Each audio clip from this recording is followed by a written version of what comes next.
नमस्कार दोस्तों। थोड़ा वक्त लगेगा, लेकिन किस्मत आपके साथ है। रफ्तार धीमी है, लेकिन मंजिल पक्की है। यही बात कुंभ राशि को संपूर्ण नवंबर में अनुभव होने वाली है। इसके पीछे का कारण भी यही है कि जो गुरु आपके पंचम भाव में भ्रमण कर रहा था, अब जाके आपके षष्ठ भाव में भ्रमण करने जा रहा है और वहीं पर यह वक्री भी होने वाला है। लेकिन यहाँ पर दो तीन बातें हैं जो कि आपके लिए काफ़ी ज़्यादा फेवरेबल भी है। जैसे कि आपके राशि का जो स्वामी है शनि, जो कि आपके द्वितीय भाव में भ्रमण कर रहा था, पिछले करीबन 2 से 3 महीने से ये वक्री चल रहा था। लेकिन नवंबर के करीबन 28 तारीख के बाद यह जो शनि है यह मार्गस्थ होने जा रहा है। उसी प्रकार बाकी के जो भी महत्वपूर्ण ग्रह है वे भी आपके भाग्य और दशम भाव में भ्रमण करने जा रहे हैं। तो ये जो संपूर्ण ग्रह है, इसके जो प्रभाव परिणाम है वे आपके जीवन के हर क्षेत्र पर किस प्रकार से प्रभावित करने वाले हैं, सभी के बारे में डिटेल में चर्चा इस वीडियो में हम करने वाले हैं। तो सबसे पहले हम चर्चा करेंगे कि आपका जो स्वास्थ्य है, मानसिक या फिर शारीरिक, वह किस प्रकार का होगा। जैसे कि आप ही के राशि में जो राहु है वह भ्रमण कर रहा है। राशि का जो स्वामी है शनि, जो कि आपके द्वितीय भाव में भ्रमण कर रहा है, 28 तारीख के बाद यह मार्गस्थ होने जा रहा है। राशि के षष्ठ भाव में जो गुरु है वह भ्रमण कर रहा है, हालांकि यह भी 12 तारीख के बाद वक्री होने जा रहा है। और राशि का जो अष्टमेश है बुध, यह बुध आपके दशम भाव में है, वक्री है। और यह वक्री होकर आपके भाग्य भाव में भी भ्रमण करने वाला है। कुल मिला के देखा जाए तो ये जो संपूर्ण महीना है इसमें थोड़ा सा आपको स्वास्थ्य के बारे में ध्यान देना होगा। स्वास्थ्य की छोटी मोटी परेशानियां सामने आ सकती है। यहाँ पर जो परेशानियां होंगे वो खास करके आपके मानसिकता से या फिर आपके भावनाओं से जुड़ी हुई होगी। तो इस पर थोड़ा सा ध्यान देना आवश्यक है। किसी भी प्रकार के महत्वपूर्ण निर्णय जिस वजह से आपके जीवन की दिशा बदल जाए, उस प्रकार के जो निर्णय हैं वो नवंबर के महीने में बिल्कुल भी नहीं लेना। अब यहाँ पर एक बात बहुत अच्छी है, जो गुरु आपके षष्ठ भाव में भ्रमण कर रहा है वो वक्री होकर फिर से आपके पंचम भाव में भ्रमण करेगा और वहीं पर करीबन आने वाले 6 से 7 महीने तक रुकेगा। तो चिंता न करें, यह जो सिर्फ नवंबर का महीना है इसमें आपको थोड़ा सा पेशेंस दिखाना होगा, क्योंकि नवंबर के अंत में जो शनि है वो भी मार्गस्थ होने जा रहा है। अब हम चर्चा करेंगे कि आपका जो आर्थिक स्तर है वो किस प्रकार का होगा। जैसे कि आपके राशि का जो लाभेश और जो धनेश है गुरु, यह आपके षष्ठ भाव में भ्रमण कर रहा है, 12 तारीख के बाद वक्री होने जा रहा है। राशि का जो पंचमेश और अष्टमेश बुध है, यह बुध आपके दशम और नवम भाव में भ्रमण करेगा वक्री होकर।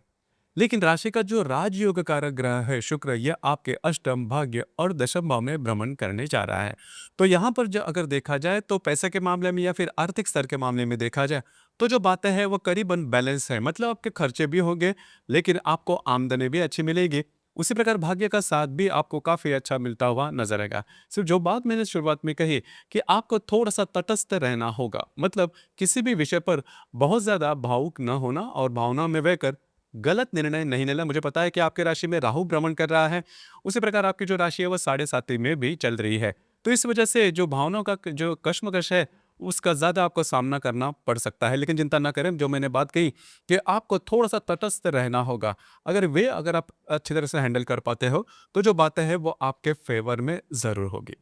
अगर आप शेयर मार्केट में ट्रेड करते हो तो करीबन 10-12 तारीख के बाद का जो समय है वो आपके लिए फेवरेबल साबित होगा।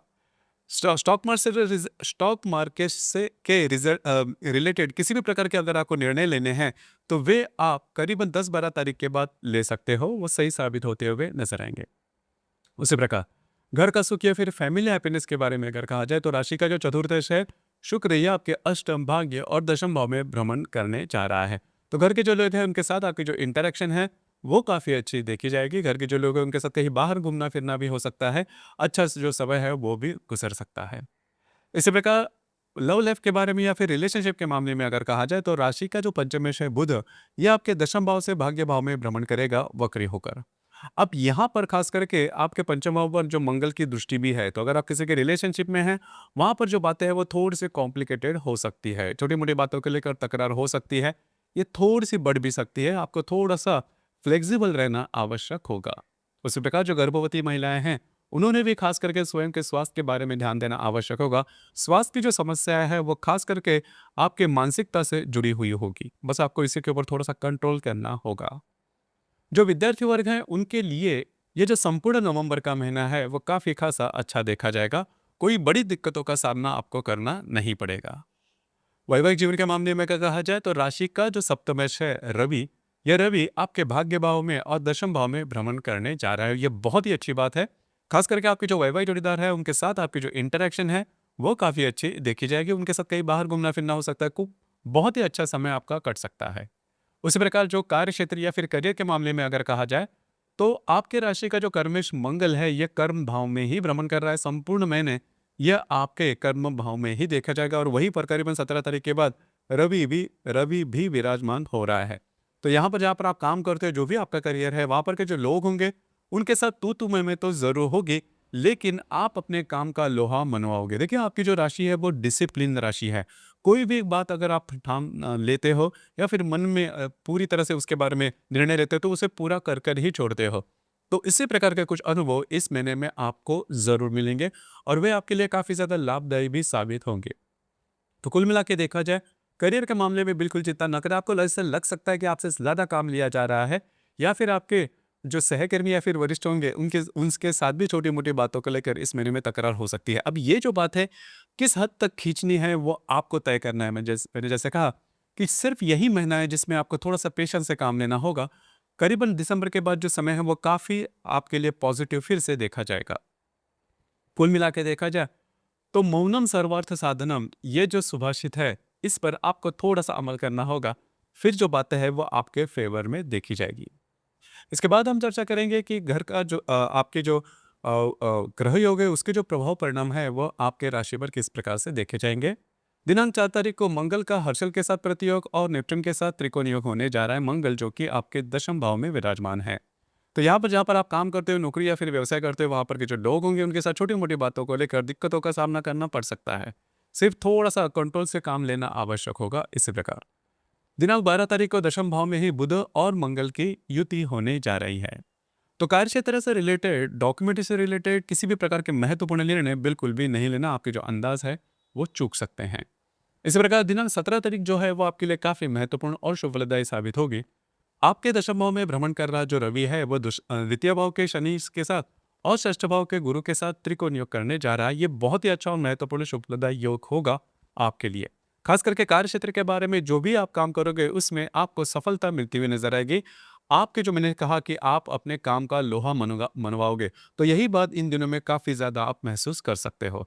यदि भी आपके जो वरिष्ठ या फिर जो सहकर्मी होंगे उनके साथ छोटी मोटी बातों को लेकर दिक्कतें हो जाएगी, लेकिन आपका जो काम है वो सही होगा। आपके जो एक्शन है वो बोलेंगे। तो इस वजह से आपकी जो प्रतिमा है आपकी जो इमेज है वो भी काफी अच्छी देखी जाएगी। दिनांक 19 तारीख को बुध का हर्षल के साथ प्रतियोग और नेपच्यून के साथ त्रिकोण योग होने जा रहा है। बुध जो कि आपके दशम भाव में भ्रमण करेगा। यहाँ पर आपके ओहदे से जो नीचे काम करने वाले सहकर्मी होंगे उनके साथ छोटी मोटी बातों को लेकर टकरार हो सकती है या फिर जिसे हम थोड़ा गुप्त शत्रु कहते हैं उस प्रकार के कुछ अनुभव आपको मिल सकते हैं। सतर्क रहना आवश्यक होगा। इसी प्रकार दिनांक 21 तारीख को भी रवि जो कि आपके दशम भाव में भ्रमण कर रहा है उसके साथ चतुर्थ भाव का जो हर्षल है वो प्रतियोग करेगा और आपके द्वितीय भाव का जो नेपच्यून है वो त्रिकोण योग करेगा। यहाँ पर आपके जो वरिष्ठ होंगे उनके साथ छोटी मोटी बातों को लेकर तकरार हो सकती है। शाब्दिक जो मतभेद कहते हैं उस प्रकार के कुछ अनुभव आपको मिल सकते हैं। तो थोड़ा सा करियर के बारे में ध्यान देना भी आवश्यक होगा। इसी प्रकार दिनांक 22 और 26 जो तारीख है वो आपके लिए बहुत ही ज्यादा शुभफलदायी साबित होगी। बुध और शुक्र जो आपके दशम भाव में भ्रमण कर रहे हैं दोनों का शनि और गुरु के साथ त्रिकोण योग होने जा रहा है। ये काफी महत्वपूर्ण होगा। खास करके करीबन हर एक मामले में आपके इनकम के मामले में होगा या फिर फाइनेंस के मामले में होगा या फिर आपका जो नसीब आपके जो भाग्य है वो आपको पूरी तरह से साथ देगा। डॉक्यूमेंट से रिलेटेड किसी भी प्रकार के जो काम है वे करीबन 22 तारीख से लेकर 26-27 तारीख तक आप हाथ में ले सकते हो। वे पूरे होते हुए नजर आएंगे। आपका जो काम है वो भी काफी ज्यादा बोलेगा। तो आपकी जो इमेज है वो भी काफी अच्छी देखी जाएगी और आपका जो मूड कॉन्फिडेंस और जो एनर्जी है वो भी इन दिनों में बहुत ही अच्छी देखी जाएगी। इसी प्रकार दिनांक 30 तारीख को शुक्र का हर्षल के साथ प्रतियोग और नेपच्यून के साथ त्रिकोण योग होने जा रहा है। तो जहां पर आप काम करते हो वहां पर के जो महिला सहकर्मी होंगे उनसे थोड़ा बचना होगा। उनके साथ छोटी मोटी बातों को लेकर तकरार हो सकती है। इस महीने की जो पूर्णिमा है वो दिनांक 5 तारीख को है और जो अमावस्या है वो दिनांक 20 तारीख को है।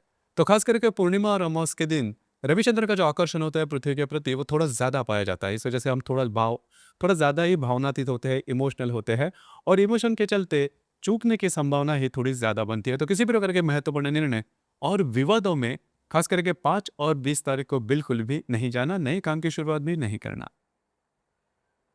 तो दोस्तों, ये था कुंभ राशि का नवंबर 2025 का संपूर्ण राशिफल। धन्यवाद।